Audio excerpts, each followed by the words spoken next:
Olá, pessoal! Bem-vindo ao 8º episódio do Podeng, segunda temporada, o seu podcast voltado para a engenharia, que é uma parceria, uma colaboração entre o CREA e a ACEA, que é a Associação de Engenheiros e Agrônomos de Andradas.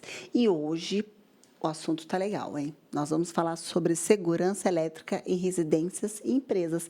E para falar sobre esse assunto, estamos aqui com o Tiago Jordão Alves Carvalho, engenheiro elétrico formado pela PUC, e ele é dono da Jordão Engenharia e Projetos. Obrigada, Tiago, por estar aqui. Obrigado você. Tiago, vamos começar. Tem diferença de segurança elétrica de em casa para empresa? Tem, né? Porque... Tem sim. A diferença de residências para indústrias é basicamente na potência que uma residência tem, né?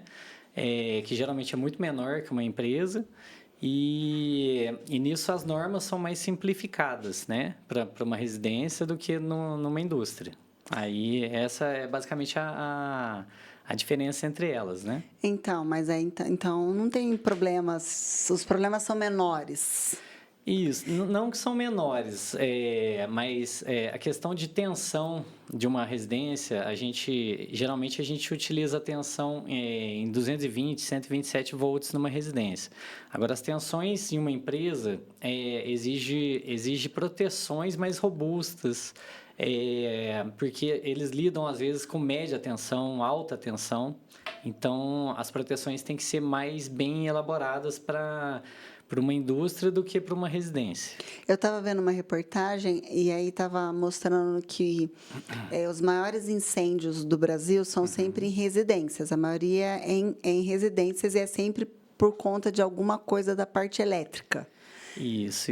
A maioria dos incêndios, às vezes, a maioria, assim, provém de acidentes na rede elétrica por conta de curtos-circuitos, às vezes a fiação é antiga, não tem as proteções adequadas.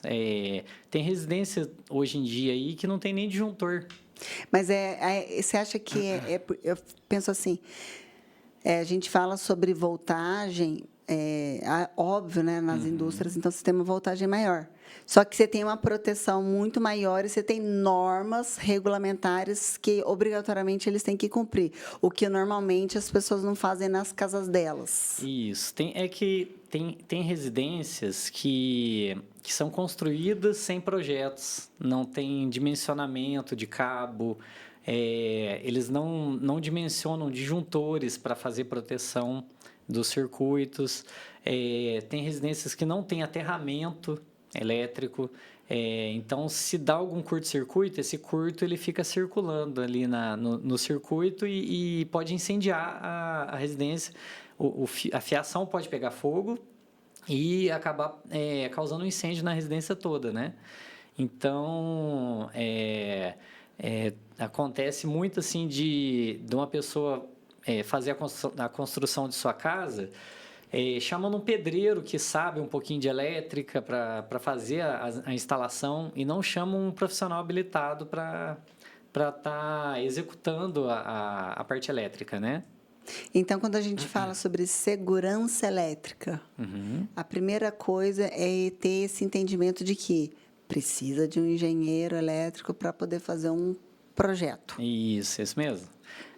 O principal é ter um projeto que, no projeto, o engenheiro vai dimensionar corretamente o circuito de acordo com a potência de cada equipamento, tanto o dimensionamento de disjuntores para proteção, de DRs, que são dispositivos para fazer proteção contra choques elétricos, que vão proteger as pessoas contra choques. Tem outros dispositivos, como o DPS, que é um dispositivo dispositivo de proteção contra surtos elétricos, porque pode vir um surto na rede elétrica proveniente de alguma descarga atmosférica e esse surto passar para dentro da residência ou da empresa, né? E acabar queimando equipamentos. Então, o DPS ele protege os equipamentos e o DR as pessoas contra contra acidentes. Eu acho que a pessoa às vezes acha que um projeto de elétrico seria só onde é que vai colocar as tomadas, entendeu? Isso, Na isso. verdade, tem todo Eu uma já vi, questão por trás. tem, e eu já vi muito disso. Nossa, acontece muito da pessoa falar assim, que eu tenho um projeto elétrico, e aí eu vou analisar o projeto, é só locação de pontos elétricos, não tem encaminhamento de fiação, não tem tubulação no projeto, não tem dimensionamento nenhum, você não, a pessoa não dimensiona o quadro de distribuição, não coloca aterramento, então é só locação de pontos. E isso aí é muito falho, porque aí não acaba a pessoa que é leiga, ela acha que está correto e passa isso para alguma pessoa que não é habilitada a executar, a pessoa vai fazer de qualquer jeito. É o tal da gambiarra do brasileiro. É a gambiarra, que muitos chamam de recurso técnico, né? Você sabe que eu penso assim, né? Por exemplo, eu moro numa casa mais antiga. Uhum. E hoje a gente contando que ia falar sobre o podcast e tal, falei, nossa, hoje vai vir um engenheiro elétrico. E aí uma pessoa falou para mim e falou assim, pergunta para ele por que as casas antigas têm tão poucas tomadas. Uhum. Aí eu falei, gente, deve ter pouca tomada, porque acho que naquela época não existia tanto equipamento elétrico do jeito que tem hoje. Acontecia isso também, mas antigamente era tudo mais difícil, tudo muito, muito caro, uma tomada era caríssima, então o pessoal colocava uma tomada no ambiente e já estava ótimo para ele, né? Não tinha tantos equipamentos e uma coisa muito importante, não tinha norma para regulamentar. E hoje a gente trabalha em cima de normas, né? Você não pode fugir da norma para justamente ficar dentro da segurança nas instalações. Então, as normas para segurança elétrica é uma coisa nova? Sim. Não tão nova, mas esse antigamente que você comentou... vem 20 anos, 30 anos. De 30 anos para trás. Então, as normas foram criadas... algumas normas foram criadas bem depois, né? Mas não são tão novas assim, né? Quando a gente fala, por exemplo, na minha casa, então tem pouca tomada. Uhum. Aí, o que eu faço? Eu falo, puxa vida, eu queria muito mais uma tomada aqui no meu banheiro. Aí, o que o meu marido faz? Que não é engenheiro. Eu até imagino. Ele vai lá e compra uma com duas. Certo. Faz sei lá o quê, e aí aparece uma tomada a mais no meu banheiro. Uhum. Pensando nisso, qual que é nessa questão de segurança? O que pode acontecer na minha casa, porque o meu marido foi lá e colocou mais uma tomada num lugar que foi feito para ter uma só? Eu achei que você ia falar outra coisa. Eu achei que você ia falar que ele colocou um T lá. Não, eu coloco também, porque aí depois eu descubro que duas não dá, eu quero mais uma. Uhum, porque o erro é uma coisa que é muito arriscado e que todo mundo faz, é a questão do T, né, que é os benjamins, né? É uma coisa muito perigosa porque e também essas extensões, essas réguas de Nossa. tomada, porque ali você está disponibilizando várias tomadas a mais, né? Então você vai colocando cargas ali nessas tomadas e o que acontece, você pode sobrecarregar o circuito. Pode ser que não, a maioria das vezes não. Você vai ligar um celular, um equipamento de potência bem baixa. Mas se você acaba ligando um equipamento muito pesado, tipo uma fritadeira elétrica, um secador de cabelo, alguma coisa que tem resistência, que puxa muita energia, você pode sobrecarregar o circuito. E nisso dá aquecimento no cabo. Quando dá aquecimento, às vezes você rompe a isolação desse cabo e o que acontece pode ser que esse cabo possa vir dar curto-circuito, causar incêndio. Entendeu? Então, você compromete a segurança na instalação. A mesma coisa que você falou da tomada, trocar uma tomada por duas.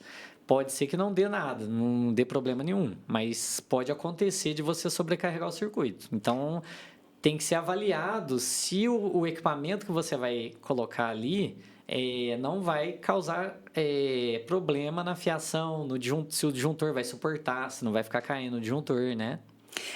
Os equipamentos que existiam há uns 30 anos, que nem se a gente fala sobre as casas antigas, eles são diferentes dos equipamentos que a gente tem hoje. Por exemplo, um secador de cabelo que existia há 30 anos é diferente do secador de cabelo de agora? Nessa questão de você puxar... Que a gente fala, tá puxando energia. Basicamente, sim, porque os equipamentos antigamente eles tinham potência menor.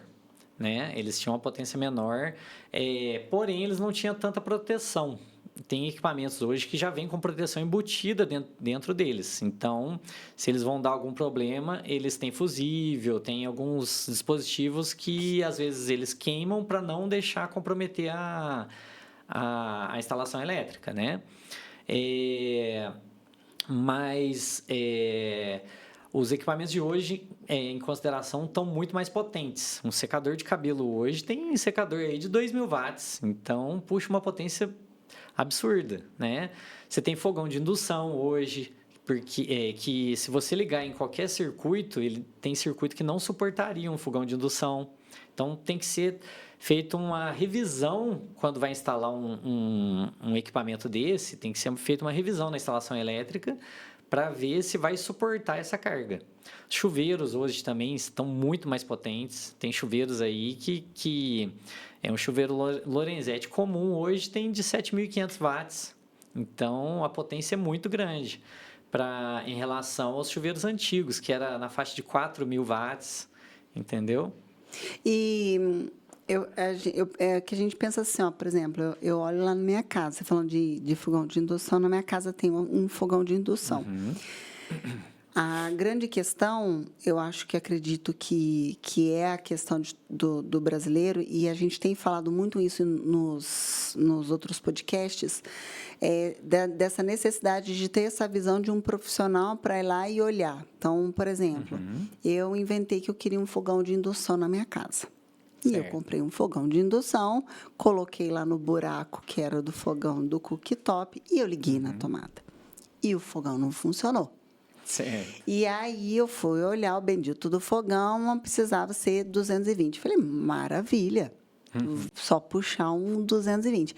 Aí você fica caçando um 220 lá na sua casa, chama eletricista, e cata lá e falou, tem um 220 aqui, puxa um fio de lá, passa um fio de cá, inventou uma tomada 220 e botou lá. E na hora que eu liguei o fogão de novo, no 220, fui ligar o fogão maravilha, começou a funcionar, de repente, ele pifou e aí começou a sair fumaça e tudo mais, e ele falou assim, nossa, o que será que aconteceu? E aí, a gente chamou de novo a pessoa falou assim, nossa, mas eu não entendi, eu puxei o 220. E aí, a gente foi ter o entendimento de que realmente não era só puxar um 220. Não. E aí, você fala, aí que a gente foi chamar um engenheiro elétrico, e aí ele falou assim, a gente deveria ter feito um bendito de um projeto. Para que você possa entender que uma coisa não é uma tomada, mas é todo um circuito de uma casa inteira. Todo um conjunto. Um equipamento que você instala de uma potência maior pode comprometer a instalação da sua casa inteira. Você pode chegar a ter que mexer não só no seu quadro de distribuição, você pode ter que mexer no seu padrão de energia. E aí envolve concessionária, envolve tudo. Às vezes, para você redimensionar o circuito da sua casa, você tem que trocar fiação, tem que trocar disjuntor, trocar a caixa de medição do padrão de energia, né, de entrada de energia, e aí envolve tudo, projeto. E por exemplo, essas instalações, esses gatos que a gente faz, o que é um negócio de roubar energia? Falar, está roubando energia, tá... Né, de repente a conta de energia da tua casa está vindo uma fortuna, porque aí o pessoal fala assim, deve ter alguma coisa roubando energia. Certo, entendi. O roubar energia é uma fuga de corrente que acontece. Contar até um caso que aconteceu com uma amiga minha que trabalhou comigo. Ela perguntou para mim um dia, falou, nossa, a conta lá em casa está vindo absurdamente cara, estava vindo na faixa de 1.000 e poucos reais, e ela não sabia o que era, chamava o eletricista olhava tudo e não achava o problema. E aí eu falei, é alguma coisa que tá roubando energia, né? Dando fuga de corrente. E aí eu falei para ela, pede para o eletricista olhar tudo. E aí ele olhou os interruptores da casa, teve que abrir todos os espelhos de interruptor, olhou tudo e foi olhando as tomadas. Chegou em uma tomada e ele descobriu o problema. O que aconteceu? A tomada ela tem um parafusinho e no que o eletricista anterior ele foi parafusar, o parafuso ele tinha ponta. O parafuso chegou e perfurou o cabo de energia, o cabo de fase da tomada. E esse fio ficou passando energia para o parafuso. Então, ficou dando fuga de energia no parafuso da caixinha de energia. E ali ficou o mês inteiro ali dando fuga de corrente na caixinha da tomada, para a terra, né? No caso, descarrega para a terra e a conta dela vindo absurdamente grande. E